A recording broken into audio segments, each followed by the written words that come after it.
En la clase pasada habíamos visto dos parámetros importantes en una fibra, ¿no? Lo que es la diferencia de índices y la apertura numérica. Para demostrar sobre la dispersión modal, vamos a tomar este diagrama bien como referencia, ¿no? Entonces, en el diagrama que ustedes ven en la diapositiva, observamos dos cilindros, ¿no? Uno que envuelve al otro, ¿cierto? El primer cilindro que es el núcleo, ¿estamos?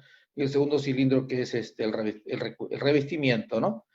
Entonces, si este es el eje de la fibra, ¿no? Entonces vemos que si lanzamos nosotros un haz de luz, este haz de luz sigue este recorrido, ¿cierto? O sea, va rebotando. Entonces, otros haces de luz, por ejemplo, irán por aquí, ¿cierto? Entonces, hay un primer haz de luz que va de A a B y rebota hacia C, ¿cierto? Y hay otro haz de luz que puede ir, por ejemplo, de A a H.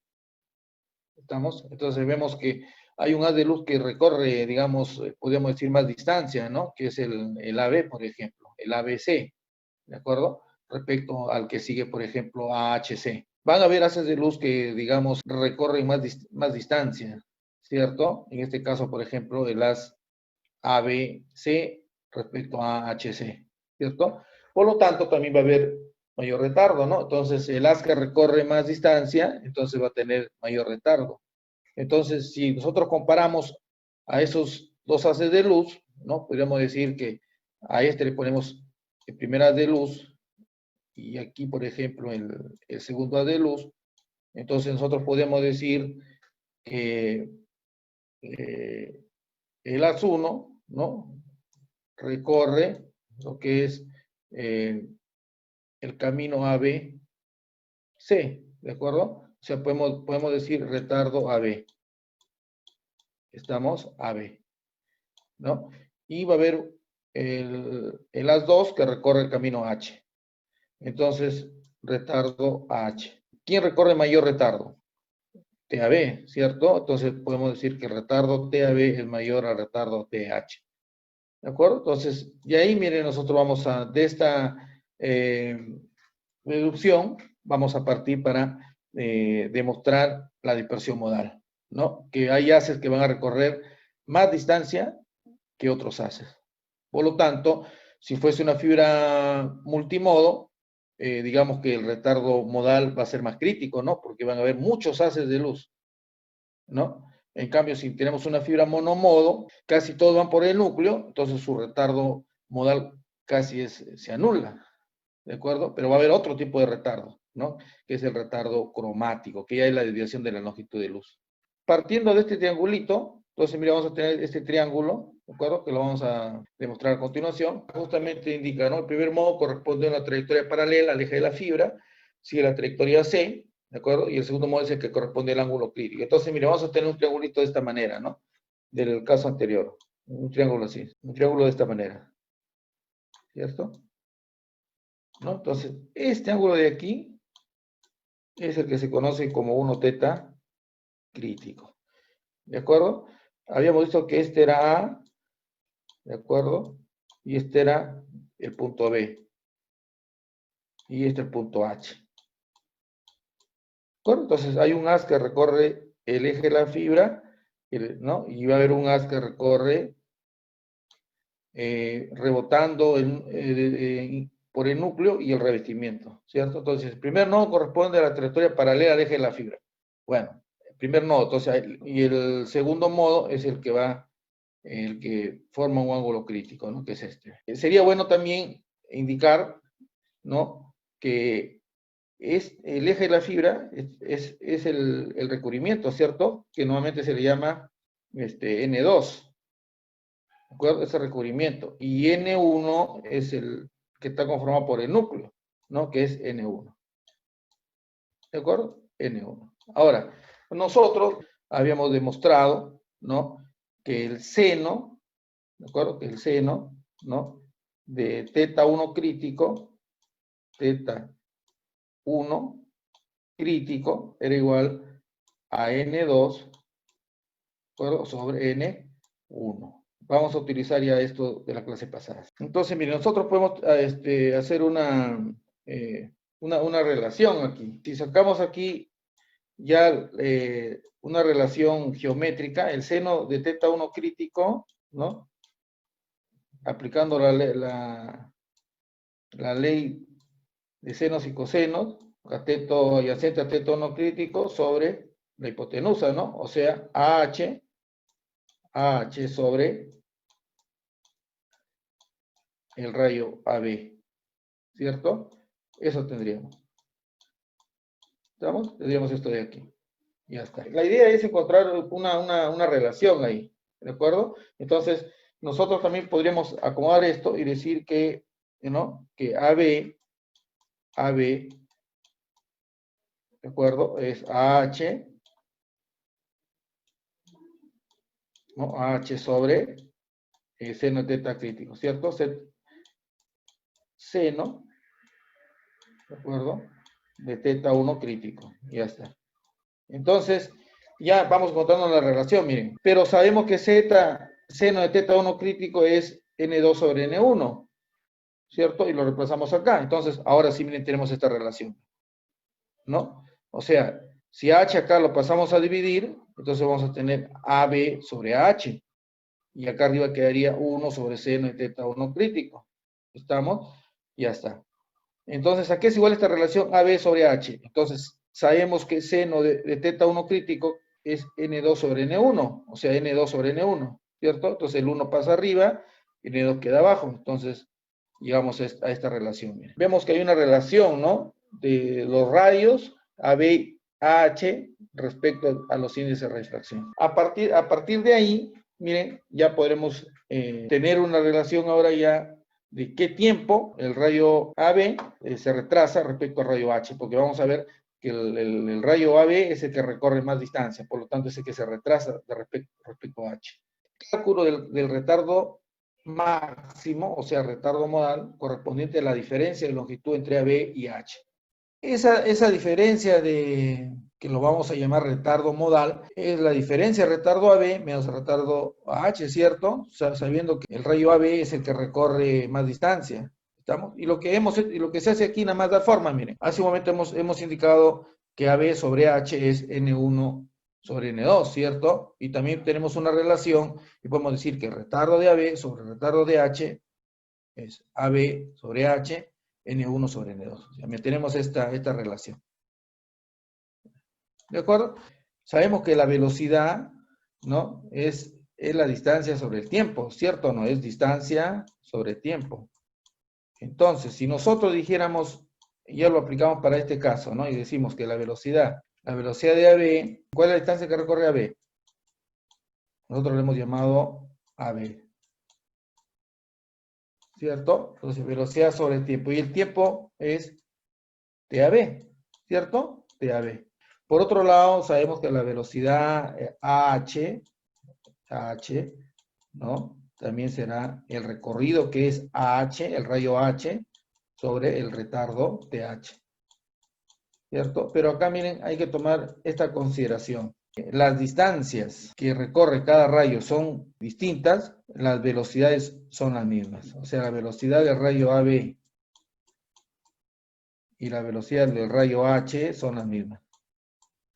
¿De acuerdo? O sea que van a la misma velocidad. Ahora, por otro lado, nosotros también sabemos que la velocidad, ¿no? Lo podemos poner en relación al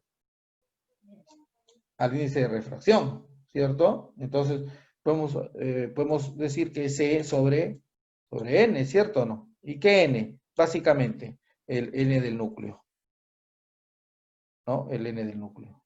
Ahí está, miren. Aquí, miren, sabemos que H es la distancia y B qué cosa es, la velocidad, ¿cierto? Eso es lo que habíamos dicho aquí, ¿cierto? Pero la velocidad que a la vez aquí es igual a C sobre N1. Entonces, C queda aquí y N1 pasa arriba. Entonces, miren, ya sabemos que TAB sobre H es N1 sobre N2, ¿de acuerdo? Y que TH es igual a H por N1.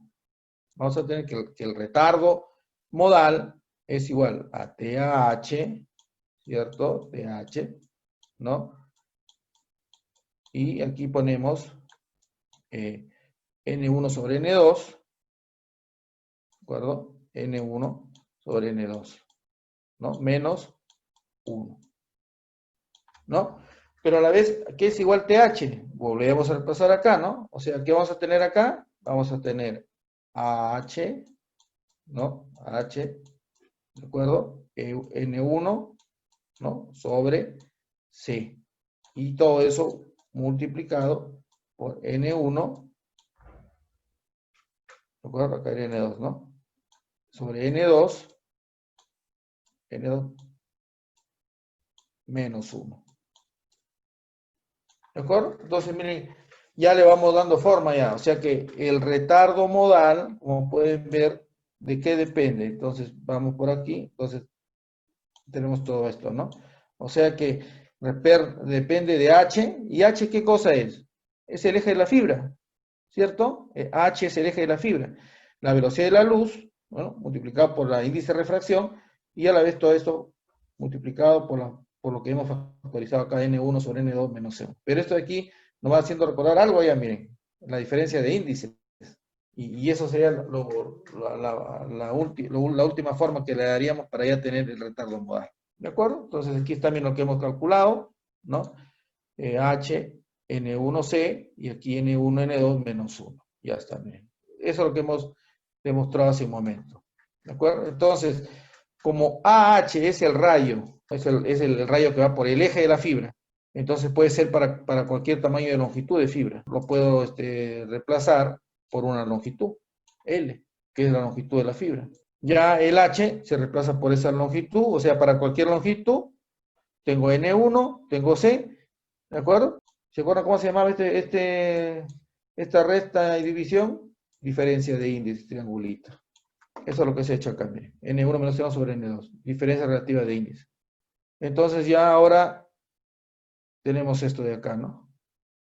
Donde esto de aquí, todo esto lo reemplazamos por triangulito. Entonces vamos a tener N1 por longitud de la fibra sobre la velocidad de la luz, ¿no? N1 que es el índice de refracción del núcleo, y triangulito. Pero también, ¿se acuerdan que habíamos demostrado que la apertura numérica era N1 por la raíz cuadrada de 2 veces triángulo? Entonces podemos nosotros reemplazar este 1, despejando aquí N1. Lo que podemos hacer aquí es elevar todo al cuadrado. Entonces vamos a tener la apertura numérica, ¿no? Al cuadrado. ¿De acuerdo? Vamos a tener N1 al cuadrado. Y cuando le apliquemos el cuadrado a la raíz cuadrada, vamos a tener 2 veces triángulo. Entonces ya podemos despejarlo, ¿no? O sea, si queremos acá, miren, podemos ponerlo en función del triangulito, ¿de acuerdo? O lo podemos poner en función de la apertura numérica. Si nosotros despejamos acá el triangulito, aquí sería igual, miren.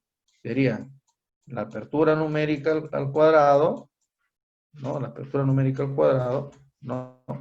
Sobre 2 veces N1 al cuadrado. ¿Cierto? Y si ahora reemplazamos todo este valor, ¿no? Aquí, entonces vamos a tener que es la apertura numérica al cuadrado sobre 2 veces N1 al cuadrado, ¿no? ¿Cierto? Aquí. Y con este 1 de aquí se van a simplificar. Entonces va a quedar L, apertura N al cuadrado, sobre 2 veces C, la C de la luz por el índice de refracción del núcleo. Entonces, miren, ya tenemos hasta 2 maneras de calcular la dispersión modal. ¿De acuerdo? Entonces, estas 2 fórmulas son las que nosotros vamos a utilizar. El otro tema importante es la dispersión cromática. Entonces, la fibra monomodo no sufre dispersión modal, ¿no? Porque todos los haces de luz, a diferencia de la dispersión modal, todos los rayos prácticamente van por el núcleo.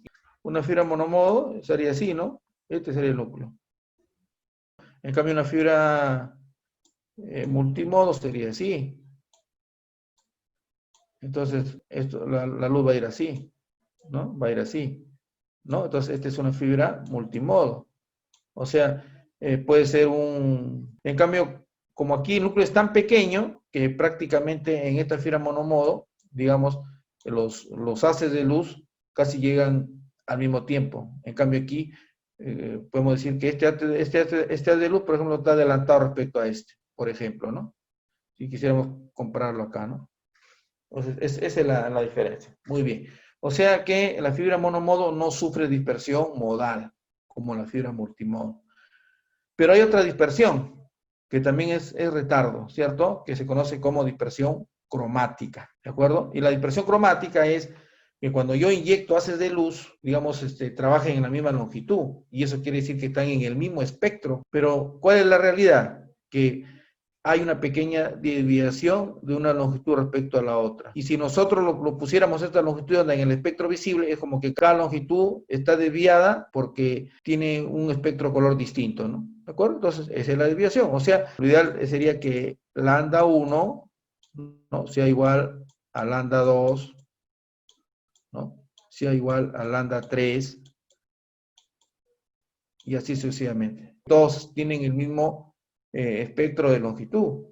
Y por tanto, si lo ponemos un espectro de colores, el mismo color, ¿cierto? Y a eso se le conoce normalmente como longitud de onda de trabajo, que es ideal. Ustedes conocen la longitud de onda, por ejemplo, para la fibra monomodo, 1310, otra 1550, por ejemplo, nanómetro, ¿cierto? Entonces, estas longitudes son longitudes ideales de onda de trabajo, que lo ideal cuando siguientan varios haces a estas longitudes, a 1310 o a 1550, es que todos siempre se mantengan en esa, pero siempre hay una pequeña desviación. Esa pequeña desviación de longitud de onda justamente es la dispersión cromática. Entonces, un haz va a llegar retrasado respecto al otro.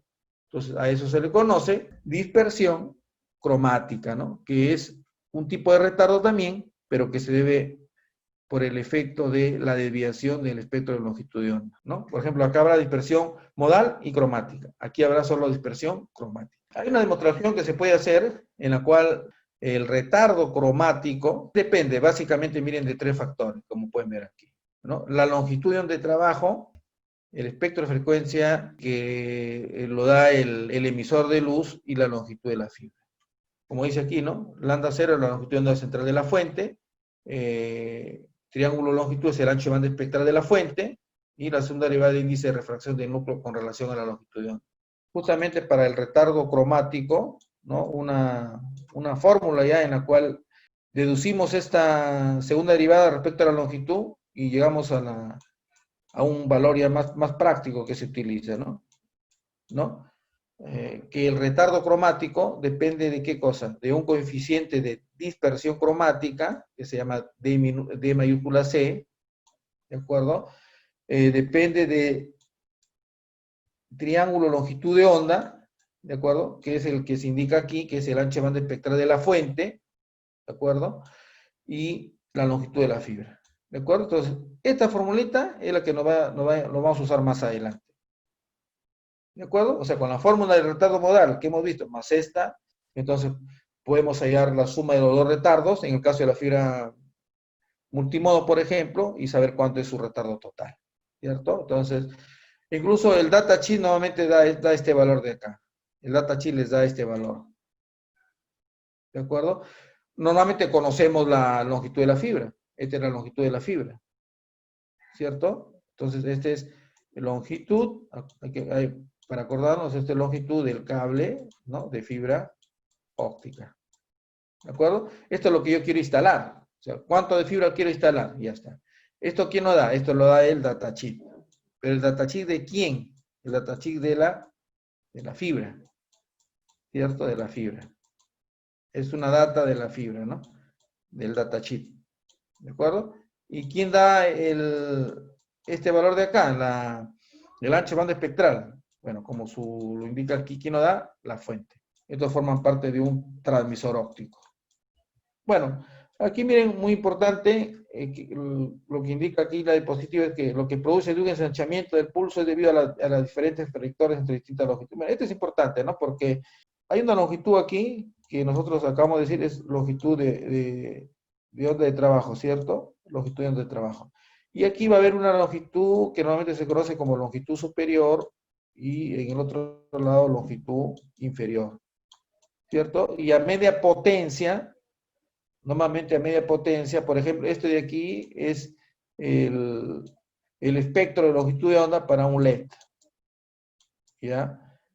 Entonces, y este de aquí es el espectro de longitud de onda, ¿no? Respecto a la potencia, a la relación de potencia de un láser.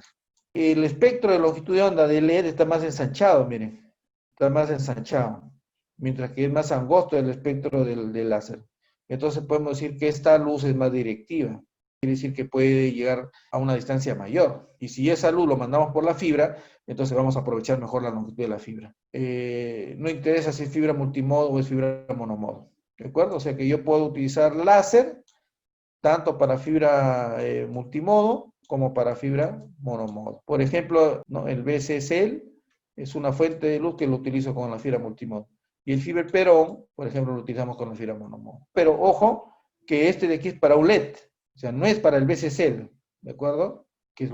Para el BCSL más o menos tiene un parecido, o sea, el fiberperón todavía es todavía más angosto, todavía más pequeñito. Y eso va a permitir al fiberperón incluso tener pues más todavía amplitud, ¿cierto? Más amplitud. Entonces, restamos la longitud de onda superior menos la longitud de onda inferior, entonces ahí es donde encontramos el triangulito longitud de onda. Miren, la diferencia de estas dos longitudes superior e inferior. Para el LED, vamos a ver que la diferencia de longitud de onda es más ancho, ¿no? Más grande, miren. Sin embargo, para el láser, que es este más angosto y también tiene más amplitud. La amplitud, miren, llega más grande, ¿no? Entonces, es un mejor emisor. Entonces, el BCL y el fiberperón que un LED. Por lo tanto, los LED ya no se utilizan como emisores para llevarlo por la fibra como luz invisible. Finalmente, miren, podemos decir que la dispersión total, entonces, para ambas fibras, lo calculamos simplemente elevando a los cuadrados las dos dispersiones, sumándolo y sacándole la raíz cuadrada. ¿De acuerdo? Entonces, esta es otra fórmula que vamos a utilizar más adelante para desarrollar, digamos, un ejercicio.